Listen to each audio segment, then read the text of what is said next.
guys! Pupunta tayo ngayon sa Unisan, Quezon Province.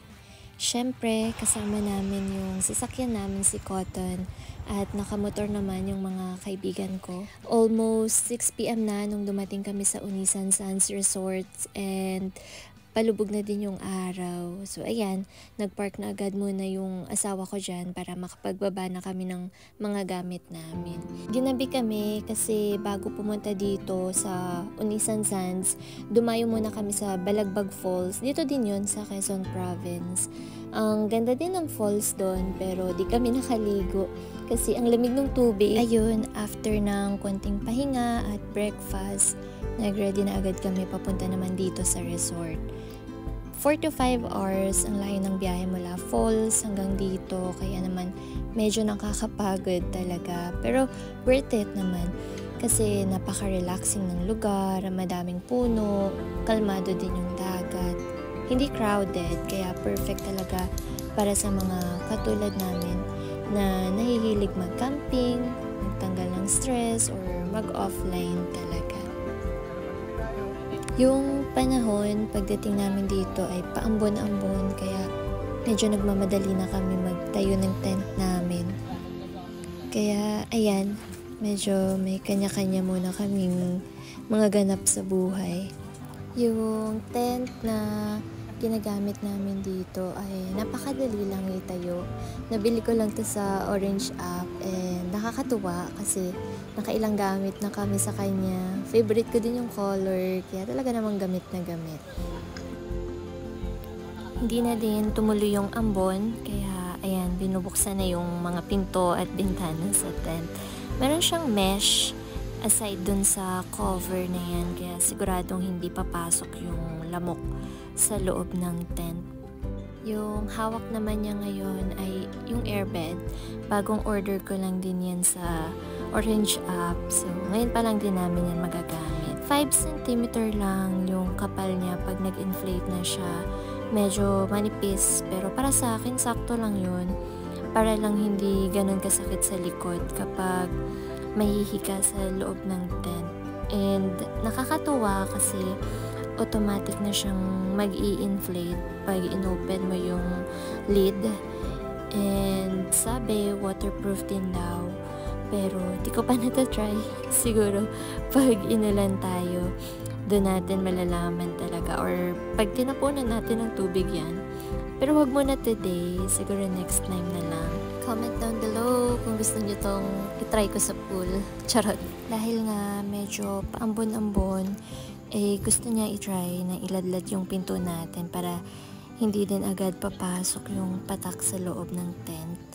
Para may cover, kumbaga. Kaya ayan, sinusubukan niyang patayuin yung pole and then ilalagay niya yung cover.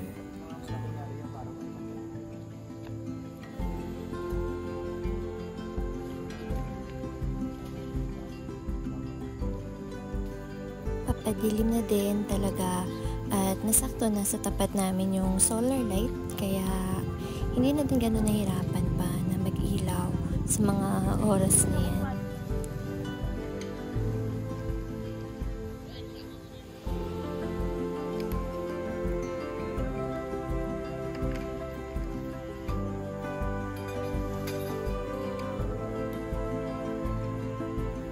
I really appreciate din tong asawa ko talaga na napaka-supportive sa mga hilig ko. Nakakatuwa din na makitang siya talaga yung nag-i-initiate magtayo ng tent namin, yung mga bagay na hirap akong gawin, ginagawa niya.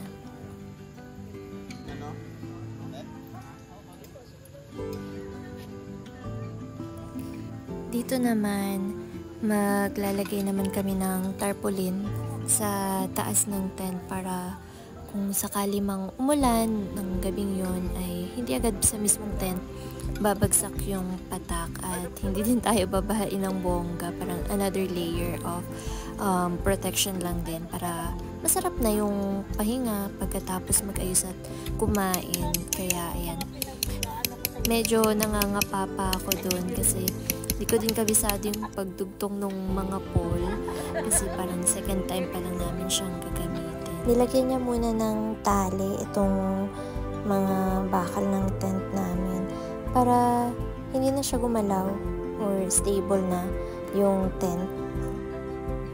Meron pala silang swimming pool dito at pwede maligo doon hanggang 10 p.m. Nung time na naligo kami around 8 p.m. pa lang nun.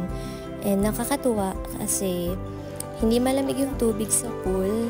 Kaya kahit medyo mahangin dito sa lugar, nakapagbabad pa rin kami sa pool. 8 p.m. na yun kaya kami na lang yung tao. Hindi ko nga lang nakuha na ng video kasi talaga namang nag-enjoy na kami nung time na yun. Sa part na to, hindi pa namin natapos ikabit yung tarpaulin. Binawasan namin yung bakal niya kasi masyadong mataas. And yung kabilang side dyan, nakikita nyo naman, hindi pa namin naitali. Kasi umalis muna siya para habulin nila yung tindahan bago magsara. Bumili na din sila nung inumin at saka ng pagkain na din. Ang daming ganap dito na hindi ko na nakuhaan ng video. Yung swimming namin, yung pag-ready ng food ng kasama naming chef, mga heart-to-heart talks na talaga namang nakakagaan ng pakiramdam. Basta napakaraming happy memories kahit na short getaway lang to.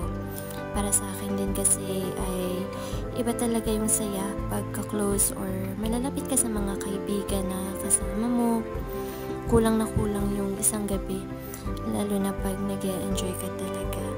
Kaya sana sa mga susunod na video, ma-share ko din kung paano kami mag-bonding. Yun lang and thanks for watching!